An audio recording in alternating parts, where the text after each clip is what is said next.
আচ্ছা বলো তো 63-র কাছাকাছি পূর্ণবর্গ সংখ্যা কত? একটা হচ্ছে 64, তাই না? আরেকটা হচ্ছে 49। আচ্ছা আমরা 64টা নিই, কেমন? আচ্ছা 64কে বর্গ করলে কত হয়? আচ্ছা দেখো, আচ্ছা এই চুপ করো চুপ করো। আচ্ছা 64কে আমরা রুট করলে কত হয়? 8 হয়, তাই না? 8, ওকে। আচ্ছা এইটাকে এইটার থেকে বড় না ছোট? ছোট, তার মানে আমরা কি দেব? মাইনাস দেব, বুঝছো? এখন বলো তো মানে 63-র ভিতর থেকে 64 বিয়োগ দিলে কত হয়? 1 হয় না? 1/16।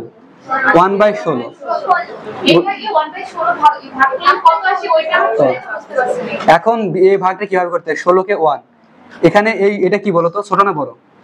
ছোট, তার মানে এখানে যদি ছোট একটা যদি শূন্য নিই, এখানে আমরা একটা দশমিক নিতে পারি না? যদি আরেকটা শূন্য নিই, কি লিখবো? এখানে একটা শূন্য দেবো, তাই তো? এবার 100কে তুমি 16 দিয়ে ভাগ দাও, কত হয়? মানে কত? 16কে 16, 16 দেওয়া 32, 3 16 96, 5 16, তাই না? 6 16 96, তাই তো? 96, 4 আসতেছে, তাই তো? আবার 4কে তুমি একটা শূন্য নাও, তার মানে এবার কত দিয়ে যায়? 32। আচ্ছা আর অতটুকু নেওয়া লাগবে না, শুধু এতটুকু নিলেই হবে। তার মানে 8 মাইনাস 0.062। এখন এর ভিতর থেকে বিয়োগ দিয়ে দিতে হবে।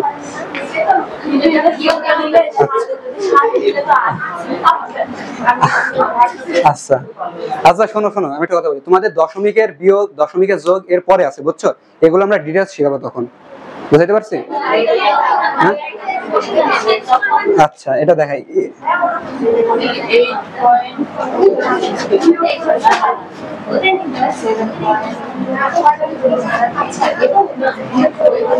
এই দেখো, আচ্ছা এই দশমিকের বিয়োগটা দেখে নাও তোমরা। এখানে 8 আছে না? 8 এর পরে কি কিছু আছে? এই দশমিকের বিয়োগটা দেখে নাও।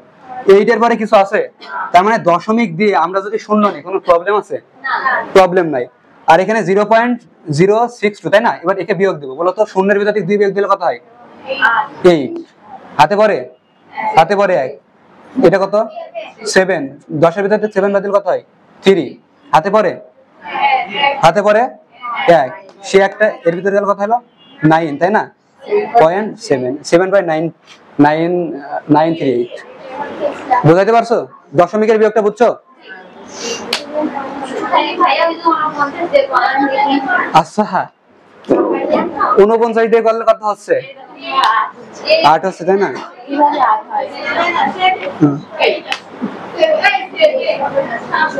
আচ্ছা মানে এটা তো 8 এর কাছাকাছি, 7 পয়েন্ট। আচ্ছা 7.9 এটা কি 8 এর কাছাকাছি না? ওই জন্য এটাতে 8 আসছে, বুঝছো? মানে পয়েন্ট মার ডিসটেন্স আসতে পারে। আচ্ছা এটা কি বুঝছো ভাই তোমরা? হ্যাঁ আচ্ছা এরকমটা একটা তোমাদের দি, ওকে। এই পিছনে ভাই, বুঝছো? এটা হবে, এটা হবে, কারণ 64কে যদি আমরা করি, 64কে যদি রুট করি কত হয়? 8 হয়, তার মানে এটা 63, তার মানে কিছু কম হবে না? মানে কাছাকাছি। এখানে এখানে হয় 7.9 দিবে, 6.9 দিবে, মানে কাছাকাছি মান দিবে। এই ভাই একটা দি তোমাদের। আচ্ছা আচ্ছা তোমরা এটা নির্ণয় করো তো, 45 এটা নির্ণয় করে দেখাও আমাকে।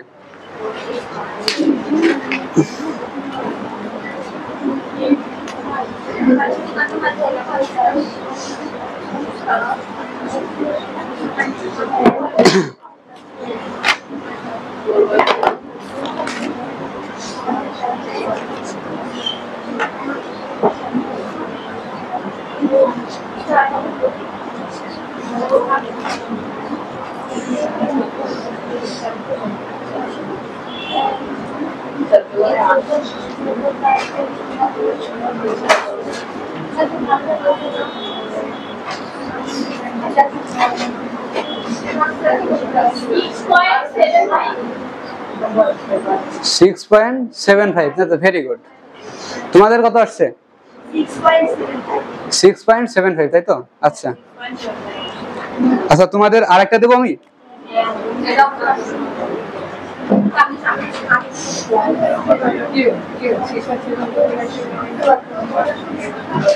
আচ্ছা এটা আমাকে নির্ণয় করে দাও তো। √69 মাইনাস √140 কত হবে? 1 হবে, তাই তো? আচ্ছা আচ্ছা আচ্ছা আচ্ছা যদি এরকম থাকে, আচ্ছা যদি এরকম থাকে কি হবে বলো তো ভাইয়া? এই যদি √100 মাইনাস 64 থাকে অ্যানসার কত হবে? 6 হবে, তাই তো? কেন 6 হবে? 100 এর ভিতর থেকে যদি আমরা 64 বাদ দিই কত হয়? 36। 36 কে যদি আমরা রুট করি কত হয়? 636। বলো 6.85। ওটা আমি সমাধান করি না, তোমার অ্যানসার আছে কত? 6.75। আচ্ছা ও 0.12 এর ব্যাপার না, বুঝছো? আচ্ছা এবার আমরা শিখবো হচ্ছে, আচ্ছা এই টপিকটা তোমরা কি বুঝছো? আচ্ছা এবার শিখব 45 এর এটা করো নাই? আচ্ছা আচ্ছা দেখো 45 এর এটা দেখো, হ্যাঁ এই দেখো, আচ্ছা 45 এই দেখো 45 এর কাছাকাছি পূর্ণবর্গ সংখ্যা কত? 36 আছে, আর কত আছে? 79 আছে, তাই না? 45 মানে 36,000 কত আছে? 49 আছে। আমরা নিব কোনটা নিয়ে বলো তো? 36 নিয়ে নেব করবো না 49 দিয়ে করবো? এখন এই জায়গায় আমাদের দেখতে হবে কাছাকাছি সংখ্যা কোনটা আছে। কাছাকাছি সংখ্যা কোনটা আছে? এই পাগলি মেয়ে, কাছাকাছি সংখ্যা কোনটা? 36 না 49? 49। তার মানে আমরা এখানে কোনটা নেব বলো তো ভাইয়া? 49 নেব। 49 কে রুট করলে কত হয়? 7। আচ্ছা বলো তো 49 মানে 49 কে রুট করলে 7 আসতেছে, 45 কে রুট করলে এর ছোট আসবে না বড় আসবে? ছোট আসবে, তাই না? তার মানে আমরা এখানে মাইনাস নেব। এখন বলো তো 45 থেকে 49 বাদ দিলে কত হয়? 4 হয়, তাই তো? 4। এখন 4 এরপরে আমরা এখানে কত আছে? 7, তাই না? 14 নেব। 7 মাইনাস এখন ইকে ভাগটা আরেকবার দেখাবো, তাই তো? আচ্ছা এখানে কত? 14 ভাগ কত? 4, তাই তো? আচ্ছা এই ভাগটা দেখো। আচ্ছা এখানে মানে 4টা কি আসছে বলো তো? আমি ভাগ দিয়ে ভাগ করব, মানে সেটা কি আসছে? ছোট আসছে না? ছোট আসছে, তাই তো? তাহলে ভাগ যাবে? যদি ভাগ না যায় তার মানে আমরা একটা শূন্য নেব, তাই তো? শূন্য নেব। যদি শূন্য নি কি বসাতে হয় বলো তো? একটা দশমিক বসাতে হয় না? যদি শূন্য নি কত বসাতে পারি? দশমিক।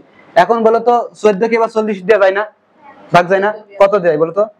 14 কে 14, 14 দোকানে 28, 3 14 42, তার মানে 3 14 নেওয়া যাবে না, তার মানে 2 নেব আমরা, তাই তো? কত হয়? 28, তাই তো?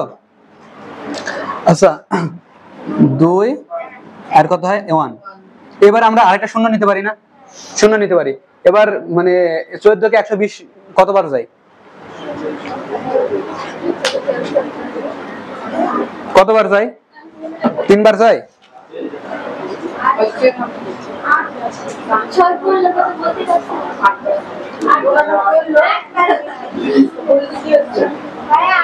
আট বার যায়, তাই না?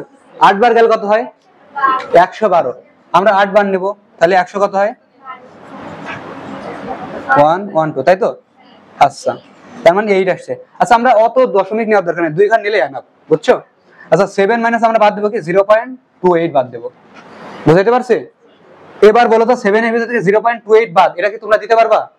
আচ্ছা এই বাদটা এই বিয়োগটা কিভাবে করতে আমি দেখাই, হ্যাঁ? এখন বলো তো 7 এর পরে কি কোনো দশমিক আছে? আমরা একটা দশমিক নিয়ে তারপরে দশমিক শূন্য বসাই দিতে পারি। আচ্ছা 7 এর পর দশমিক নিয়ে যদি শূন্য বসাই, এতে কি কোনো কিছু বাড়ছে কমছে? বাড়ছে কমছে না।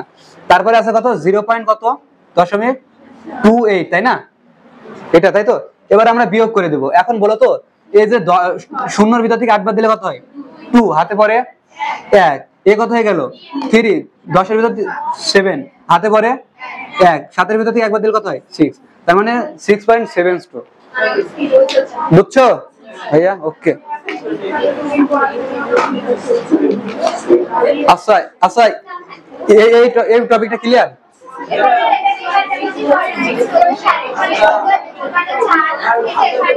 এখানে হ্যাঁ কাটাকাটি করা যায় না? 2/7 দিয়ে কাটাকাটি করা যায়, করতে পারো তুমি।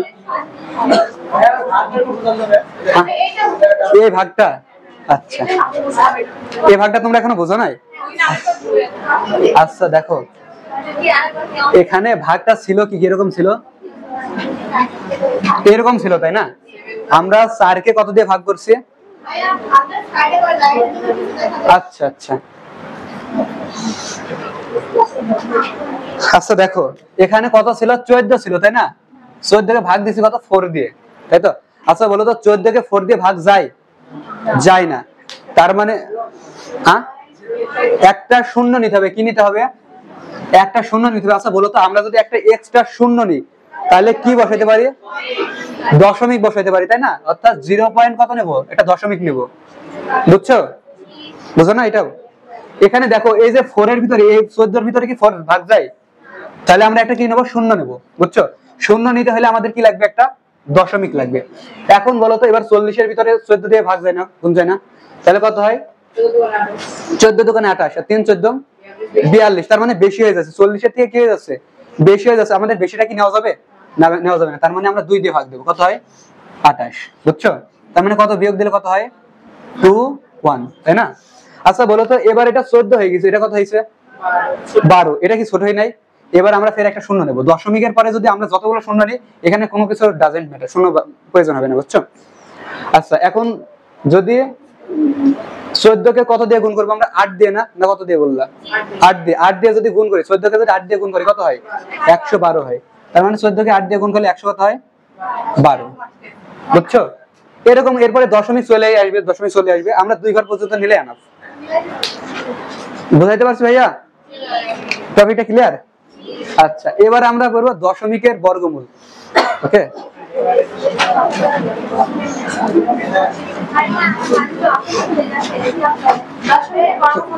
কি হয়েছে ভাইয়া? কে কি বললা? এই তোমাদের শীত লাগতেছে? গরম লাগতেছে? এ ভাই গরম লাগতেছে তো সবারই। আচ্ছা শুনো, আচ্ছা শীত লাগতেছে কার? আচ্ছা এক্সচেঞ্জ করতে পারো যদি শীত লাগে। আচ্ছা এই স্টপ স্টপ স্টপ।